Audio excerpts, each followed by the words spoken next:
sama utakmica je pokazala da kolega Ibraković nije dozvolio nikakvo opuštanje. Od prve minute je to bio jedan pravi profesionalni pristup. Čelik je naravno otvorio utakmicu kako se poželjeti može. Mi smo 50% svoje taktičke pripreme za ovu utakmicu posvećivali defanzivnom prekidu. Nažalost, prva 3 gola su pala na takav način. Prvi već u otvaranju utakmice, čak bi rekao da smo mi pristojno stajali između ta 2 gola u prvom poluvremenu poslije 3.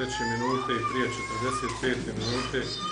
Međutim, primili smo taj drugi pogodak u, tako da kažemo, najgori mogući trenutak.